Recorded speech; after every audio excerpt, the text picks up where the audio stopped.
Halo Sobat JKN, kembali lagi bersama saya Hafiz di podcast Info JKN Tasikmalaya.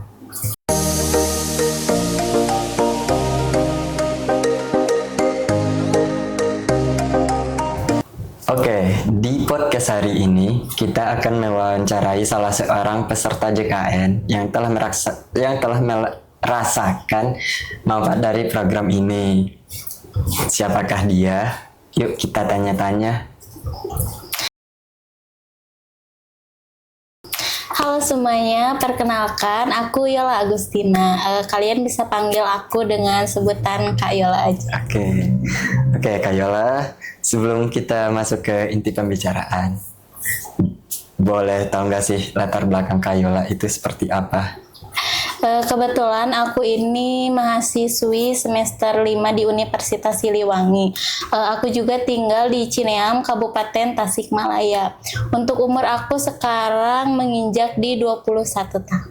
Oke, untuk di umur 21 itu masih ada 1 tahun lagi ya untuk kepesertaannya itu yang ditanggung oleh orang tua. Boleh tahu nggak sih Kak, status kepesertaan Kak Yola itu seperti apa sih di JKN?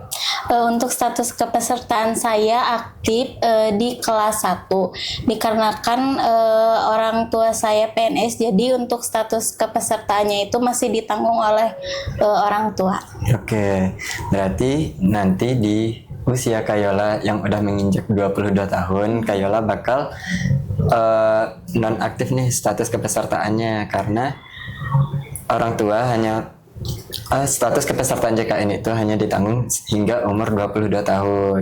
Nanti jika Kak Yola status kepesertaannya tidak aktif, berarti Kak Yola harus menanggungnya secara mandiri. Tapi Kak Yola bisa mengurusnya itu secara mandiri ke BPJS Kesehatan dengan membawa surat keterangan masih kuliah. Jadi itu bisa diperpanjang terus per tahunnya hingga umur Kak Yola itu 25 tahun. Jadi masih bisa ditanggung ya Kak selama kita masih aktif kuliah. Ya, masih bisa. Oke. Kak Yola, dari itu pernah nggak sih Kak Yola menggunakan BPJS Kesehatan untuk berobat? Saya menggunakan BPJS Kesehatan ketika sakit untuk berobat. Kebetulan baru-baru ini juga saya menggunakan BPJS Kesehatan untuk periksa mata dan klaim kacamata gitu kan. Oke, berarti Kak Yola baru banget nih menggunakannya. Oke, Kak Yola. Barusan kan Kak Yola menyinggung nih tentang Kak Yola menggunakan BPJS Kesehatan untuk periksa mata dan pembuatan kacamata. Boleh nggak sih Kak berbagi pengalaman Kak Yola dalam menggunakan BPJS untuk hal tersebut? Oke, pertama-tama aku itu datang ke Paskes tingkat pertama. Kebetulan aku di klinik Pratama Kamulyan. Di sana aku diperiksa mata dan ternyata harus dirujuk ke rumah sakit. Jadi di sana aku mendapatkan rujukan ke Rumah Sakit Jasa Kartini. Setelah mendapat surat rujukan, aku datang ke Rumah Sakit Jasa Kartini. Di sana aku langsung diarahkan oleh Satpam ke lobi pendaftaran. Tunggu Kak, berarti Kak Yola mendapatkan rujukan pada hari yang sama? Iya, jadi aku datangnya pas hari yang sama. Kebetulan juga di Rumah Sakit Jasa Kartini itu pada hari itu sedang ada jadwal untuk poli mata.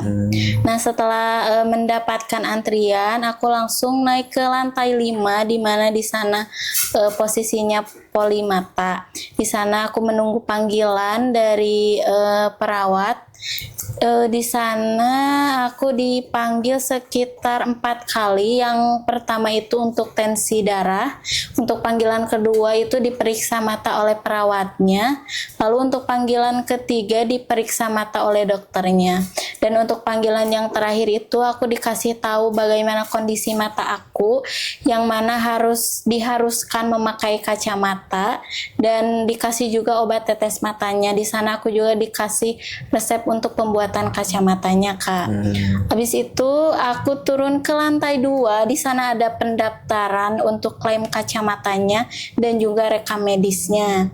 Setelah itu aku turun lagi ke lantai 1 untuk membawa obat dari farmasi. Setelah selesai dari rumah sakit, aku pergi ke Optik Latansa. Itu lokasinya ada di Jalan Hajet. Di sana aku menyerahkan resep dari dokter. Di sana juga langsung kita dikasih pilihan mau pakai frame kacamata yang mana nih gitu. Jadi aku di sana tinggal milih dan menunggu sekitar 1 jam untuk pembuatan kacamatanya. Oke, berarti Kayola kacamata yang dipakai sekarang itu kacamata baru ya? Iya. Oke, Kayola, berdasarkan peraturan Menteri Kesehatan nomor 3 tahun 2023, selain alat bantu dengar, itu ada alat bantu mata atau kacamata yang mana itu juga ditanggung oleh BPJS Kesehatan loh. Nah, untuk kacamata sendiri, tarif non-inasi bigisnya itu dibagi 3. Yang pertama, itu ada 165.000. Itu untuk kelas 3 yang tergabung dalam PBI atau hak rawat kelas 3-nya.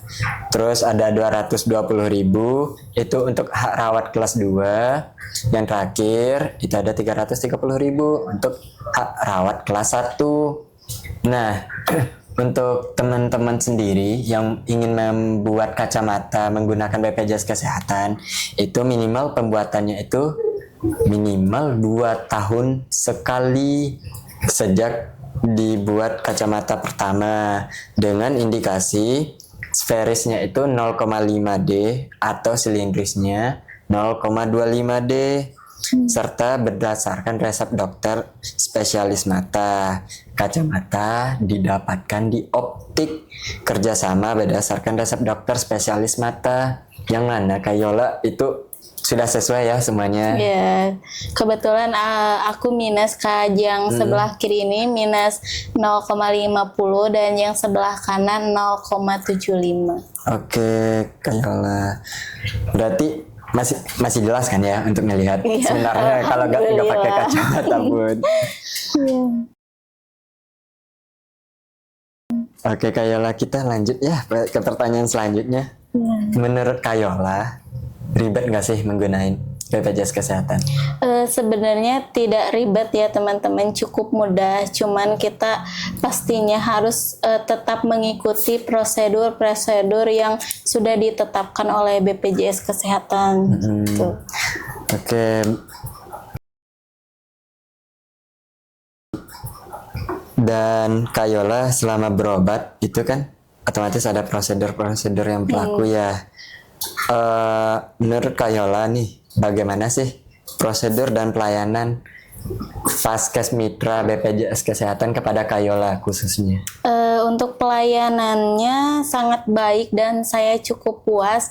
Saya juga cukup terbantu dengan adanya BPJS Kesehatan ini.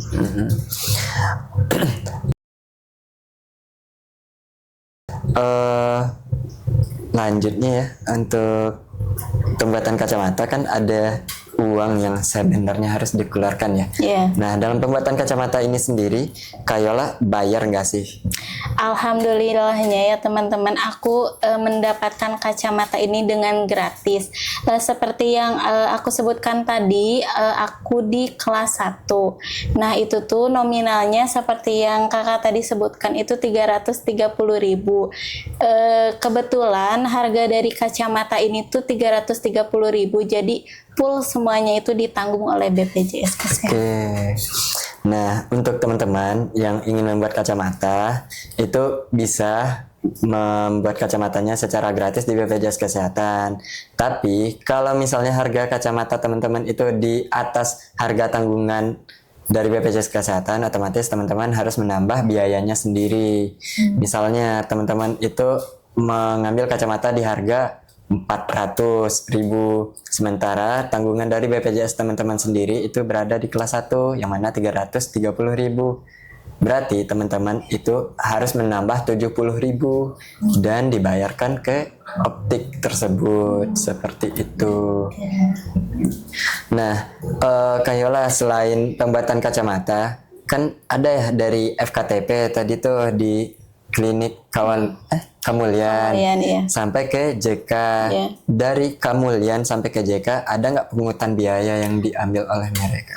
Alhamdulillah semuanya gratis dari awal sampai akhir, sampai kacamata ini bisa dipakai sama aku, semuanya gratis. Alhamdulillah.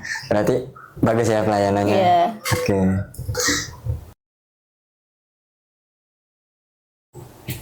Nah, Kayola, kan sekarang kita udah di penghujung podcast ya. Dari semua yang udah Kayola sampaikan, aku pun bisa ngambil kesimpulannya bahwa Kayola itu cukup puas dan merasa terbantu dengan adanya BPJS Kesehatan yang bekerja sama dengan Vaskes Mitra, sehingga Kayola dapat mendapatkan alat bantu penglihatan kacamata secara gratis. Ada nggak sih harapan Kayola untuk BPJS Kesehatan dan Vaskes Mitranya untuk kedepannya? Untuk harapannya sih semoga BPJS Kesehatan dengan mitra-mitranya terus memberikan akses layanan kesehatan yang mudah dan terjangkau bagi semua masyarakat di Indonesia. Oke Kayola, terima kasih banyak karena sudah meluangkan waktunya untuk hadir di podcast Info JKN Tasikmalaya di episode kali ini. Semoga segala urusan Kayola dilancarkan Amin. dan semakin sukses untuk kedepannya. Amin.